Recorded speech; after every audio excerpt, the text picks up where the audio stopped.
Bueno, buenas tardes, gusto en saludarles nuevamente. Para aprovechar un poco el tiempo, vamos a entrar en materia. Mi nombre, para quienes no me conocen, es Víctor Badel. Soy abogado aquí en los Estados Unidos. Estoy admitido para ejercer el derecho en 3 jurisdicciones: Nueva York, el estado de Washington, el Distrito de Columbia. También estoy admitido en algunas cortes federales. Y bueno, lo que hacemos aquí principalmente en nuestra oficina es todo lo que tenga que ver con el área de inmigración en los Estados Unidos, aunque sabemos un poquito de temas corporativos y de impuestos también, pero más que todo el tema de inmigración. Tenemos una oficina aquí en Miami y otra en la ciudad de Tampa. Recientemente estuve en Bogotá y por eso salieron estas conversaciones adicionales haciendo una presentación, porque la comunidad colombiana en líneas generales ha manifestado recientemente mucho interés en invertir en los Estados Unidos, en venir a los Estados Unidos o ya pensando en radicarse en algunos casos en los Estados Unidos, ¿no?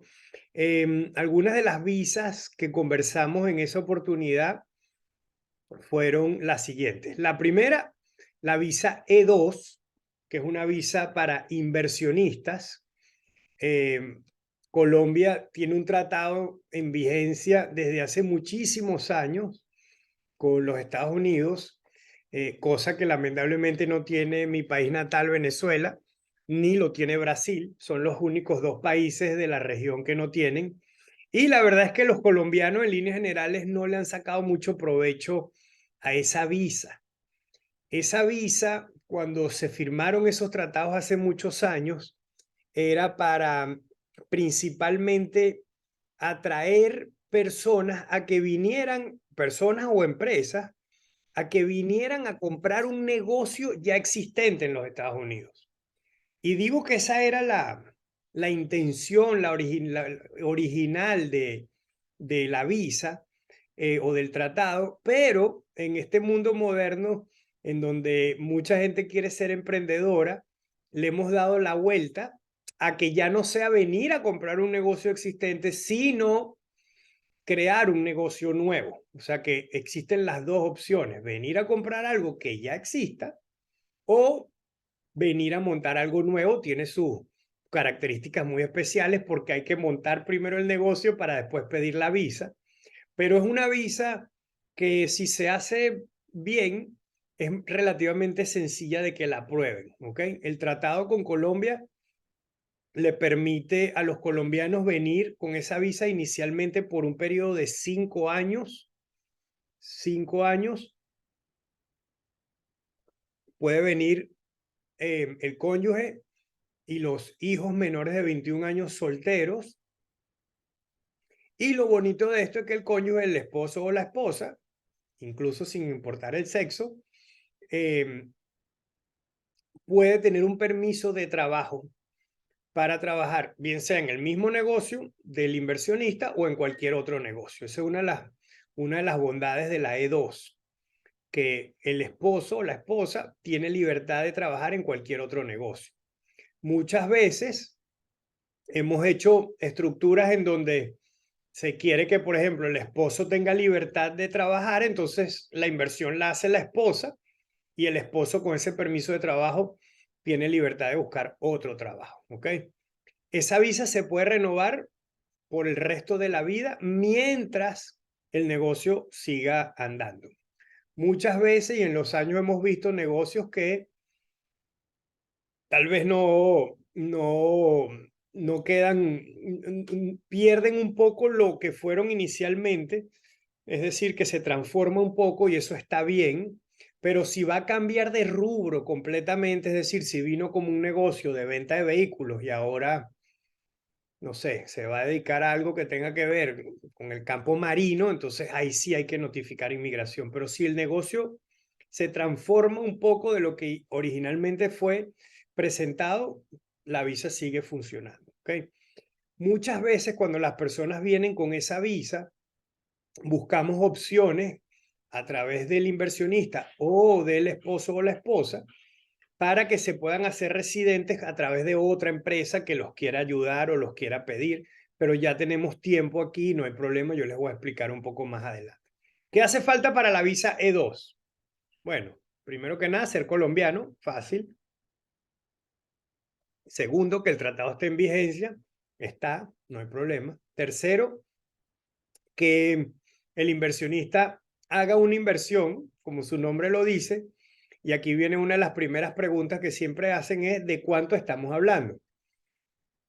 Y el negocio el monto a invertir realmente está definido o va a estar definido dependiendo del modelo o del tipo de negocio que se quiera hacer.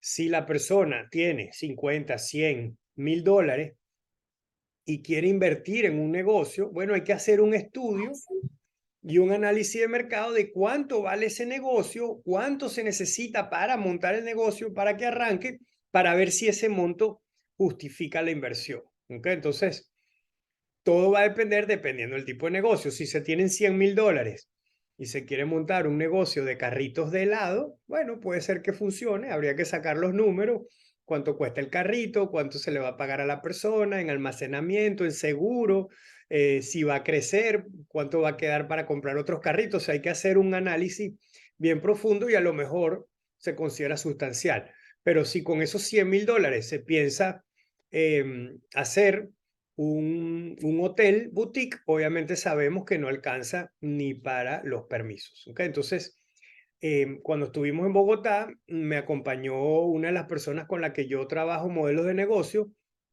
y desde ya les digo que para la E2 hay que hacer un modelo de negocios que justifique en qué se va a gastar, cómo se va a gastar, cuánto se va a ganar, cuál es el mercado, cuál es el ingreso per cápita, etcétera, etcétera. Sin un plan de negocio, no, yo no me considero capaz de formular una petición de inversionista con fundamento. ¿Ok? Entonces, eso es en cuanto al monto.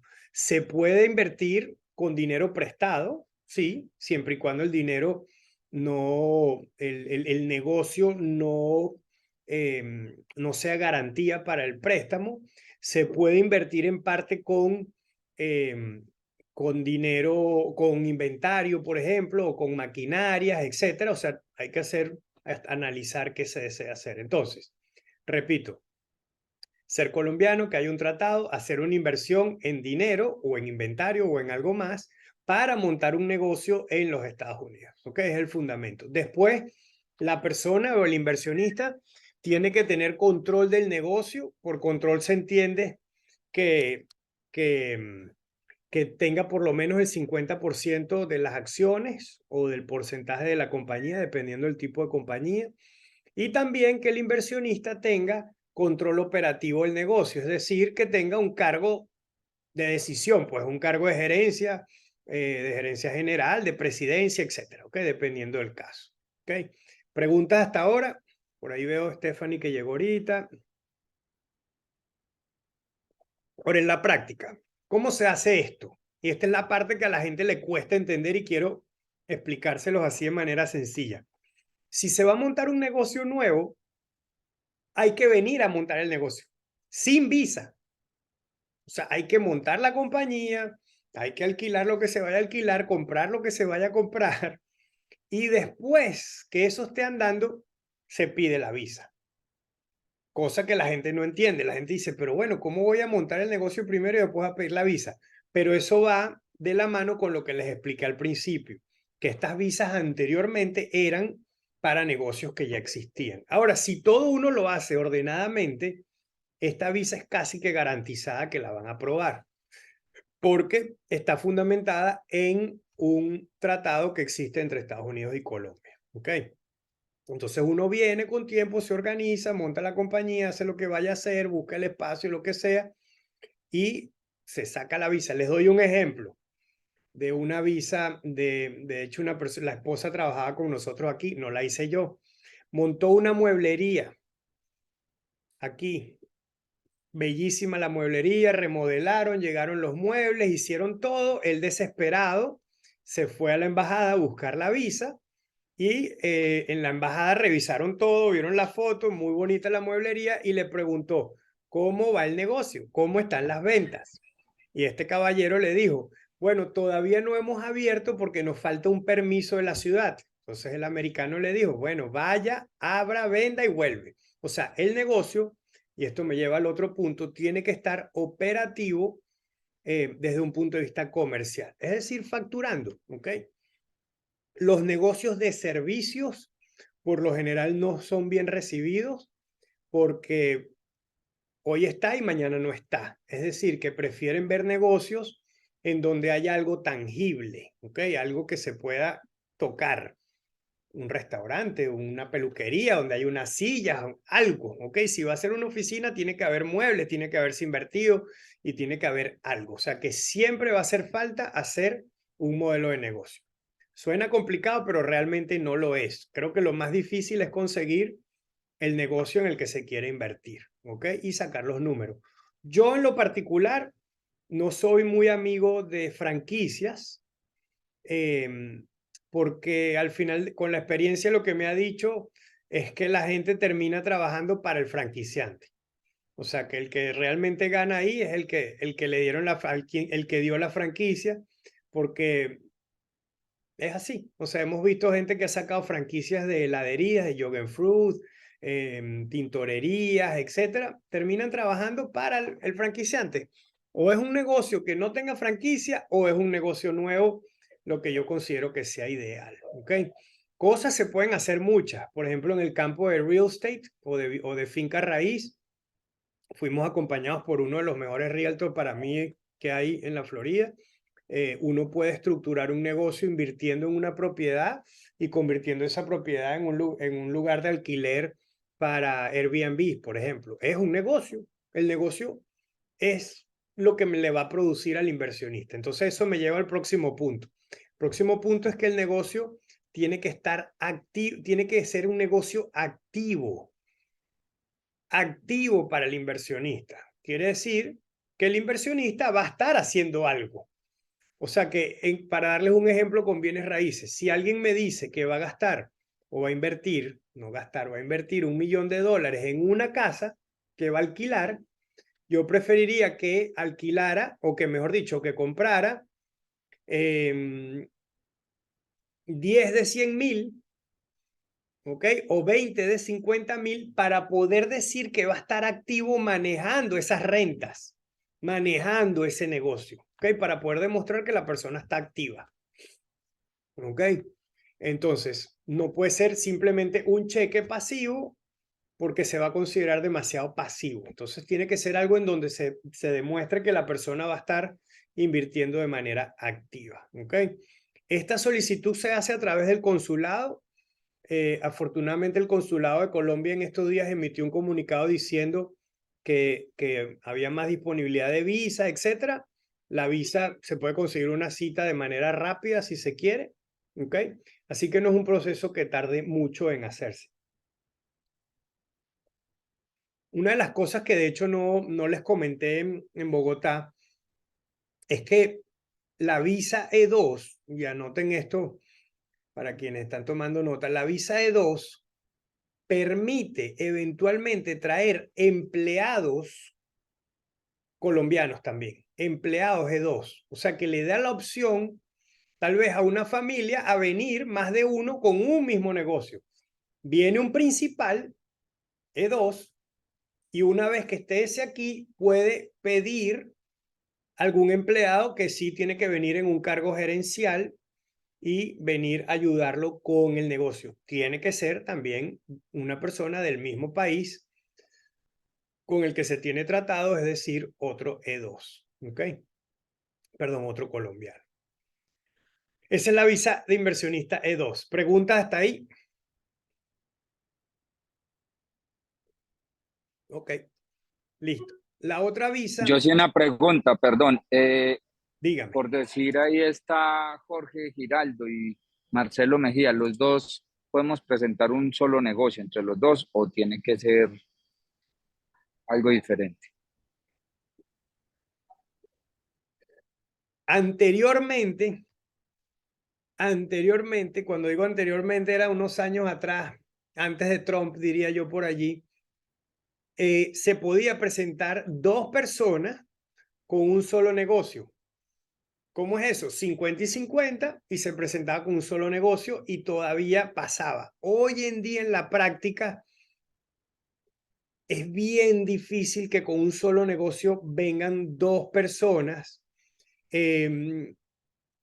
porque el oficial se tranca un poco en cuanto a lo que les expliqué al principio. ¿Quién tiene el control aquí? ¿Lo tiene uno o lo tiene el otro? O sea, puede haber un poquito de conflicto allí y todo depende del tipo de negocio. Ahora, si es un mega negocio, una mega inversión, pudiera considerarse. O sea, la respuesta es sí. En la práctica no es muy común que se haga hoy en día, pero habría que ver las condiciones del negocio para ver si tiene sentido. O sea, si hay una inversión importante y algo que se pueda justificar, se puede ver, pero conociendo las limitantes hoy en día de lo que es la práctica como tal. Pero buena la pregunta. ¿Alguien más? Ok. La otra Perdón, visa, con respecto a la ajá, misma pregunta, yo dígame. podría tener un negocio en Colombia y con en base a ese negocio en Colombia decir que es que pienso abrirlo allá, o sea, con base a la anterior pregunta. Ese es, ¿Eso es factible? ese es otro tipo de visa. Ya te la voy a... ¿Cómo es tu nombre, perdón? Buenas tardes, Marcelo. Marcelo, mucho gusto. Ya te voy a llegar ahí. ¿Alguna otra pregunta? Hay otro tipo de visa disponible para los colombianos que es la E1, E de Eduardo -1. Esta es una visa para comerciantes. Y piensa esta, Marcelo, porque es otra opción. Es una visa para comerciantes. ¿Qué quiere decir esto? Que hay que demostrar que ha habido un comercio activo entre una compañía en Colombia y una compañía en Estados Unidos. Puede ser o que la de Colombia manda algo para acá o de Estados Unidos manda cosas para allá. ¿Ok? Yo hice una visa de esta hace tiempo, no es muy común hacerla y justamente era un colombiano que vendía café en Estados Unidos, es decir, era un exportador de café y en razón de ese negocio de que tenía ya tiempo mandando café de Colombia para Estados Unidos, entonces él se le sacó una E1 para que pudiera venir a Estados Unidos, estar en Estados Unidos y desde aquí darle servicio a sus compradores, a sus clientes. ¿Ok? Esa visa, ahí básicamente lo que hay que demostrar es que ha habido ese intercambio comercial, bien sea de allá para acá o de aquí para allá. ¿Ok? Las características son muy similares, el tiempo es muy similar también a todo lo que les dije anteriormente, pero aquí requiere tal vez de menos inversión porque es justificar que alguien que ya manda cosas de allá para acá o que compra aquí y manda para allá, ahora necesita estar aquí para manejar el negocio de alguna manera. ¿Okay? Esa es la otra opción vía tratado, que es la E1. Después hablamos de otros tipos de visa, tal vez para atender un poco la pregunta de Marcelo, la visa L1, L de Luis. Después de la reunión que tengo a las 3. Ahí Luz Adriana está pendiente de la otra reunión. Entonces, la visa L1 es una visa, atención con esta, es una visa para un traslado de personas que trabajan en una compañía en Colombia y que ahora se va a montar una compañía nueva en Estados Unidos que tiene relación con la compañía de Colombia y por esa relación, esta, la nueva, necesita traerse a alguien de la compañía de Colombia para acá. Ahora, ese alguien solamente pueden ser 3 tipos de personas. Uno, un ejecutivo, es decir, una persona que sea cabeza en el negocio, que tenga un título ejecutivo, ¿ok? Presidente, vicepresidente, gerente general. Después se pueden traer gerentes, que son personas de nivel medio, es decir, que le reportan a alguien, pero que a su vez tienen personal administrativo. Y por último, una persona que tenga conocimiento especializado en algo, ¿ok? Digamos una fórmula, en un proceso, qué sé yo. Algo que se hace allá en Colombia que esa empresa hace, esa persona ahora me lo tengo que traer para acá porque él es el que sabe o ella es la que sabe cómo se hace eso. Entonces hay que relacionar a las empresas. La forma de relacionarla es a través de que los dueños coincidan de alguna manera, los accionistas, o simplemente sea una filial una de la otra. ¿Ok? Esas son estructuras ya más profundas. Este tipo de visa, esta visa, la L1, es la reina de las visas. Esta visa lleva a la residencia, eventualmente. Pero como es la reina de las visas y lleva a la residencia, es una visa difícil de hacer.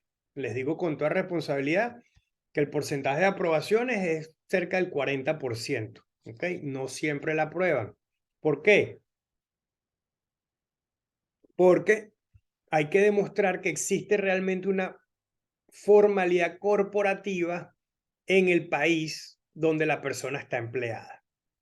Y lamentablemente en muchos de nuestros países, los jefes o los gerentes, que son los que se quieren venir, no siempre mantienen una nómina de pago, pagan los impuestos, sino que sacan sueldo cuando hay. No existe una estructura, hay que documentar muy bien quiénes son las personas, quiénes le reportan a quién, cuáles son las características para ser empleado en cada una de las posiciones. Es una visa que hay que documentar muy bien y cuando es negocio nuevo, es decir, que se está montando algo nuevo en los Estados Unidos, requiere de una inversión para justificar que el negocio existe en los Estados Unidos y que además está fondeado o tiene suficientes dinero para incluso pagar el sueldo de un año de la persona que nos estamos trayendo. Entonces termina siendo como una especie de híbrido con la visa de inversionista. ¿Ok? El negocio que se monta en Estados Unidos, preguntas frecuentes, el negocio que se monta en Estados Unidos no tiene que ser el mismo Marcelo, que se montó en Colombia. Puede ser conexo, puede ser similar, puede ser cercano, no tiene que ser el mismo. Es decir, no tiene que hacer lo mismo que se hacía allá. De hecho, cuando estuvimos ahorita en Bogotá, salió una empresa que hace material publicitario, entonces más bien quiere tratar de venderlo aquí, pero compra cosas aquí. O sea que se puede hacer algo que complemente la de allá, pero no tiene que hacer lo mismo. ¿Ok? Y bueno, hay que justificar que el empleado ha estado empleado de manera formal en ese negocio en el exterior por lo menos un año durante los últimos 3. O sea que tiene que haber esa formalidad de que todos los meses se le pagó sueldo, etcétera. Esa persona declaró sus impuestos, hay que mostrar todo. Cuando digo todo, es todo, todo, todito. O sea, es una visa bastante laboriosa. ¿Ok? De hecho, si ustedes me preguntan a mí entre ese y la E2, prefiero hacer la E2 1000 veces que hacer la L1. ¿Ok? Pero igual cumplo con contarles un poco sobre esa visa. ¿Preguntas hasta ahí?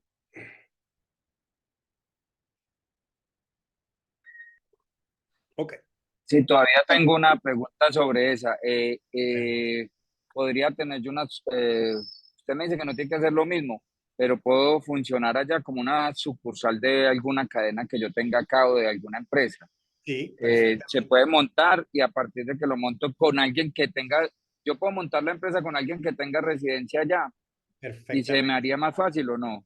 Perfectamente. Ese de hecho es el modelo que a mí me gusta trabajar, porque la gente a veces me dice, pero ¿cómo voy a montar un negocio y explicarle al oficial consular que ya está operando y no hay nadie legal aquí? Pero si hay una persona que tenga permiso para estar aquí, trabajar aquí, ya se justifica todo.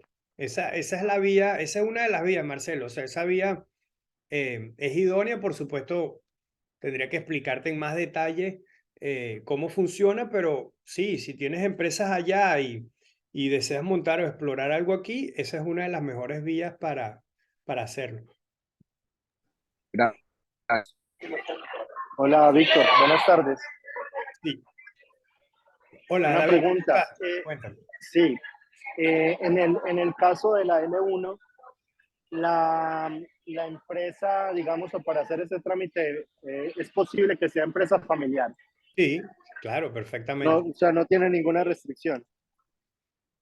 Todo lo contrario, mejor porque es más fácil demostrar la relación entre las dos empresas. O sea, si la empresa, usemos un ejemplo, David, si la empresa en Colombia, los dueños son papá, mamá y dos hermanos, bueno, que coincidan de alguna manera aquí, a lo mejor los dos hermanos son los socios aquí, entonces ahí uno puede decir, son empresas filiales porque coinciden de alguna manera los accionistas.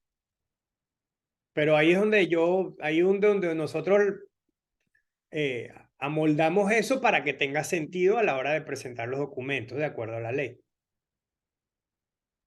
Lo más Entendido, gracias. difícil, de nada, lo más difícil, les digo así de corazón, para el americano es, y si las empresas son formales, es demostrar esa formalidad en nuestros países que no siempre está presente. Pero si está todo, hay un organigrama, está la nómina de pago, está el récord de pagos de impuestos, están los ingresos, los egresos de la cuenta de la compañía, los ingresos en la cuenta del empleado. Uno puede explicar qué es lo que hace cada quien en ese organigrama, cuáles son los requisitos.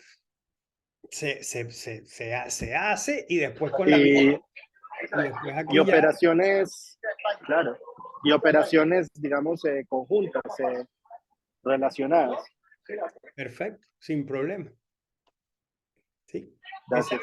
Esa visa es maravillosa si existe esa formalidad corporativa. ¿Ok?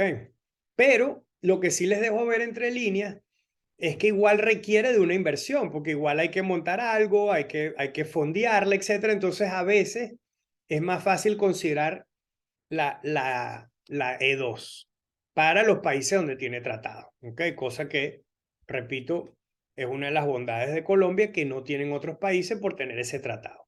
¿Ok? Listo.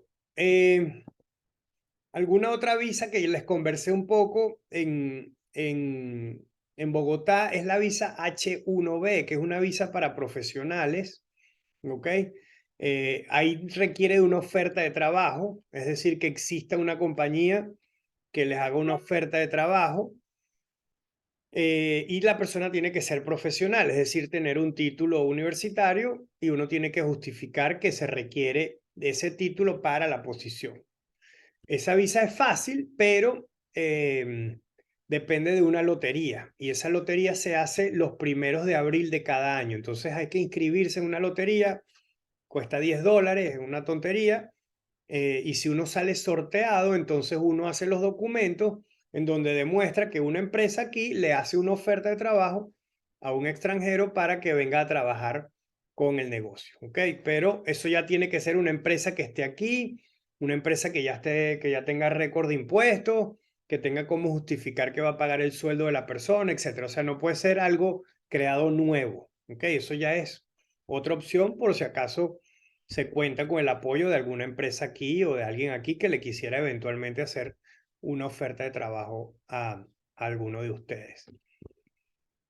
Y por último, les conversé, bueno, por último no, dos cosas más, les conversé en Bogotá un poco sobre la certificación laboral, que esto sí es una petición para residencia que hace una empresa que ya exista aquí en los Estados Unidos y que le esté yendo bien económicamente, en donde dice la empresa, quiero contratar a cierta persona que está en el extranjero para cualquier posición. Aquí sí no importa que sea profesional o no, puede ser incluso hasta una persona que lave o limpie pisos o baños o vidrios. O sea, aquí no importa para nada las características de la persona, que tenga experiencia en el cargo que se pretende traer, ¿ok?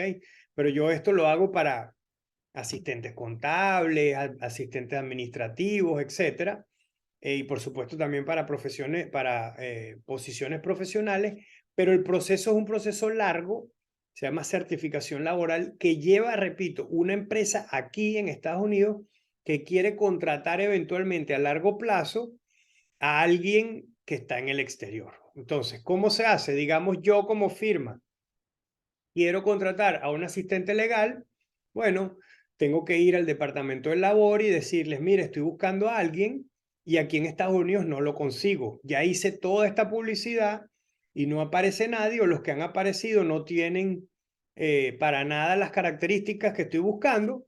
Permítame traerme a Estefanía Giraldo, que ella sí tiene las características que yo quiero para la posición. Una vez que me certifiquen eso, ya se hace el trámite a través de, del servicio consular que hay, y Estefanía puede ir a buscar su green card directamente allá en la embajada para venir ya como residente. Suena fácil, lo es, pero es largo. Es un proceso que entre que se empieza y salga la residencia puede tardar un par de años, cerca de unos 18 meses, que es muchas de las cosas que yo hago cuando ya las personas están aquí con otra visa. Por ejemplo, si traemos a alguien con una visa E2 y esa persona aquí monta otro negocio, o alguien cercano le hace una oferta de trabajo, o se ponen de acuerdo para que los apoye con esto, entonces se hace todo el trámite para que mientras esté aquí con su visa empate una cosa con la otra y eventualmente se haga residente la persona y la familia entera. ¿Ok? Entonces, para la certificación laboral hace falta una empresa que ya esté aquí constituida, que dé ganancias y que haga este trámite de buscar a alguien que no consigue aquí en los Estados Unidos, y por eso tiene que traerlo de afuera. ¿Okay? Así me hice residente yo, o sea, para que sepan. Y es una de las cosas que más hacemos hoy en día en la firma, pero repito, tiene que existir una empresa que ya esté constituida aquí y que esté dando ganancias para poder justificar la solicitud. ¿Una pregunta allí? No. Ok. Javier, no. Ok. Por último, les comenté en Bogotá un poco sobre lo que es la posibilidad de venir con una residencia para aquellas personas que logren demostrar una habilidad extraordinaria o que sean de interés nacional a los Estados Unidos. ¿Ok?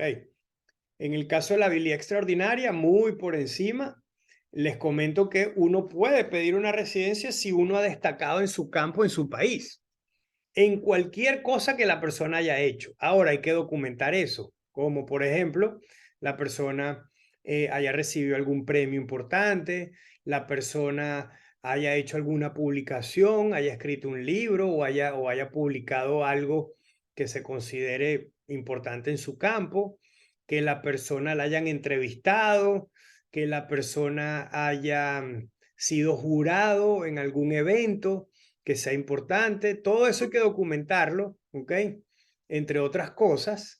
Y eventualmente, si se cumplen con esos requisitos, entonces se pudiera pedir directamente una residencia a los Estados Unidos, siempre y cuando se logre demostrar que con esa experiencia, que con esas habilidades que la persona tiene, va a venir a contribuir a los Estados Unidos de alguna manera. Entonces hay que buscar cómo la persona va a venir a contribuir a los Estados Unidos. Esto suena complicado, es laborioso, pero yo he hecho este tipo de visados, incluso les comentaba allá en Bogotá, para una niña que hace tortas, por ejemplo, en Venezuela. Esta joven simplemente hace tortas y logramos demostrar que aquí en Estados Unidos hay cierto déficit de panaderos, y por ahí me fui. Y ella ha recibido premios, ha hecho publicaciones, ha contribuido a organizaciones importantes, etcétera. Se pagó un premium y, para que tengan una idea, en 8 días nos aprobaron esa petición, por darles un ejemplo, ¿ok? O sea que si la persona ha destacado, tiene récord, tiene cómo documentar que ha destacado en el campo que sea artista, sea profesional, sea músico, sea deportista, sea una persona de negocios, sea lo que sea, si tiene los documentos y los requisitos, se pudiera considerar para venir con una habilidad extraordinaria o justificar que la persona tiene o es de interés nacional para los Estados Unidos. Estoy aquí, de hecho, con una abogada de aquí de nuestro equipo, y estábamos terminando, hoy trabajamos una entrevista con una persona que es investigadora, etcétera, que tiene un PhD, es probable que la ayudemos. Estamos terminando una para un señor que es matemático, es probable que ya la mandemos la semana que viene, etcétera. O sea, son cosas que trabajamos. Tenemos una de una persona muy cercana aquí que ya estamos terminando también,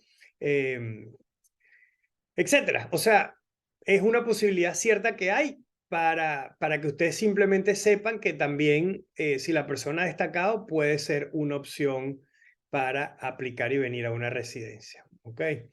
Creo que con eso cubro en líneas generales algunas de las explicaciones que les quería dar. Obviamente esto es algo muy somero, muy por encima, simplemente para que ustedes piensen o sepan, mejor dicho, que hay opciones, ver cuál puede ser que más o menos pueda funcionar para algunos de ustedes y ya después entonces uno sí puede evaluarlo en más profundidad dependiendo del caso de cada una de las personas.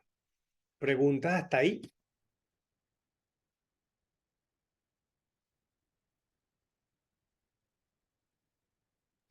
No, señor, yo no, gracias. Ok, ¿se entendió todo?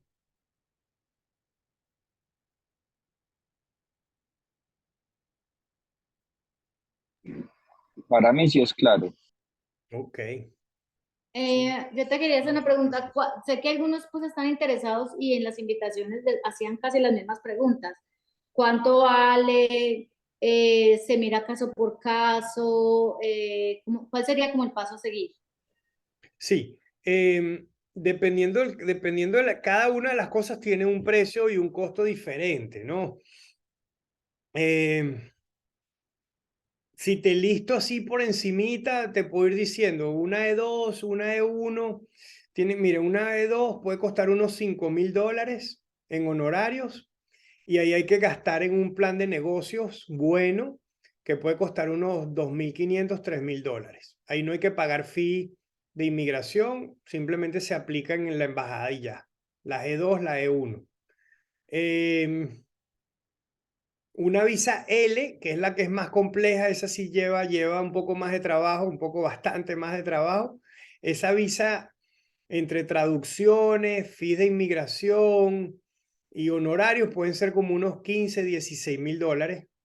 La L1 es costosa y créanme que ahí se gasta mucho en traducciones. Una visa H1, que es la visa de trabajo por oferta de trabajo para profesionales. Esa es una visa como de 4,500 más como 2,500, un poquito más en fees de inmigración. Y una visa de habilidades extraordinarias, calculen más o menos como unos $13,000 $14,000 entre fees, traducciones y honorarios profesionales, más o menos. Esos son los números en líneas generales de este tipo de visados, ¿no? La E2, que es la de inversionista, tiene algunos gastos adicionales como son la constitución de la empresa, etcétera, aquí para que la gente pueda armar bien eso. Y lo que yo sí les digo es que lo más importante, tanto con la E2 y la L, es sin duda alguna el plan de negocio. O sea, yo lamentablemente he visto muchas personas tristes porque vienen, montan negocios, gastan un dineral, remodelan un local y después abren y después es que entienden cuántos son sus gastos operativos, cuánto tienen que pagar en luz, cuánto tienen que pagar en seguro, cuánto tienen que pagar en impuestos, etcétera, etcétera, y el negocio no da. Por eso yo creo que la mejor inversión es hacer un buen plan de negocios con alguien que sepa, como Max, que fue con nosotros allá a Bogotá, para que él les diga, este negocio da, este negocio es rentable, esta es tu competencia, estos son tus números, y eso es lo que yo uso como columna vertebral para presentar una buena solicitud. La E2, yo les digo a ustedes, la E2 es fácil, siempre y cuando se haga todo paso a paso. Y repito, esto se los voy a decir, como se dan cuenta, por supuesto, por mi acento, soy venezolano, tengo muchos años aquí en Estados Unidos, pero soy venezolano. Y yo siempre he dicho que si hubiese habido un tratado como el que tiene Colombia entre Venezuela y Estados Unidos, mi firma fuera otra cosa. Tuviese sido una locura, porque en vez de venir los venezolanos, por ejemplo, como lo han hecho durante los últimos 15, 20 años, a invertir en un townhouse, en una casa para vivir, hubiesen venido a invertir en un negocio, hubiésemos hecho miles de visas y ese negocio les hubiese dado para eventualmente comprar la casa. Pero como no existía tratado entre Venezuela, o no existe tratado entre Venezuela y Estados Unidos, entonces todos vinieron, gastaron sus ahorros en propiedades y después tuvieron que salir a hacer trabajos que no eran lo que hubiesen querido hacer. Ustedes como colombianos, al tener el tratado, pueden venir a montar el negocio que quieran, son libres de hacerlo en la ciudad que sea, en el estado que sea, y venir a vivir de los ingresos que va a generar ese negocio. Y con eso pueden tener acceso a los créditos aquí para comprar la casa que sea y no tener que desembolsillar un capital de manera innecesaria en una casa. Eso para mí hubiese sido el mundo perfecto, pero como dije, ni Venezuela ni Brasil tienen tratado con los Estados Unidos para inversionistas. ¿Okay? Ustedes como colombianos tienen esa ventaja por encima de muchos otros países en Latinoamérica. Ok. Angelita, ¿algo más? Hola. ¿Cómo estás? Bien. André, ¿algo más? No, todo muy claro.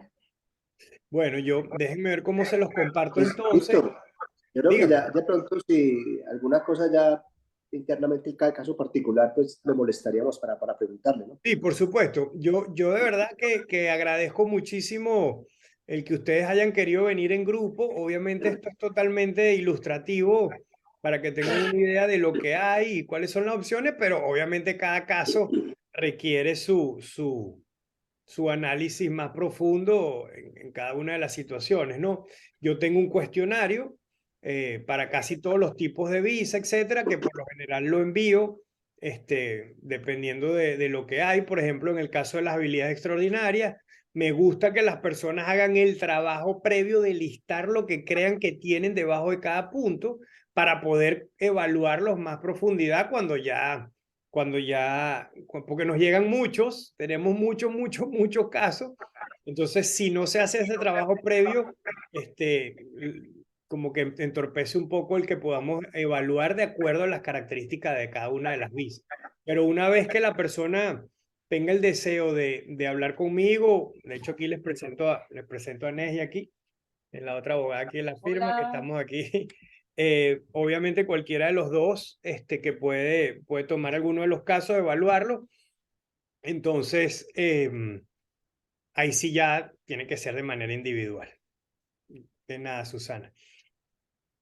Ok, bueno, espero que les haya sido de utilidad. Déjenme ver cómo se los comparto a Andrea, Ángela, para que ustedes lo tengan y cualquier otra duda me avisan. Y si en algún momento sé que había una intención de que fuera de viaje a alguna de las ciudades, por supuesto que con gusto lo evaluaremos cuando salgamos de algunas cosas que tenemos aquí pendientes. Entre ellos un bebé que viene ya por llegar. Víctor, entonces compártenos la información, yo se las paso a ellos si quieres y ya igual yo te voy contando por el interno si alguien está interesado en hablar contigo, ya cómo lo manejamos. Perfecto. Bueno, mil gracias, Ángela. Carlos, saludos. Andrea, bueno, un gusto. Bueno, gracias. Hasta luego. Bye. Muchas gracias. Hasta luego. A la orden. Carlos. Saludos, Marcelo. Saludos, Stephanie. Saludos. Gracias, Víctor, que le vaya bien. A la orden, bien. Gracias.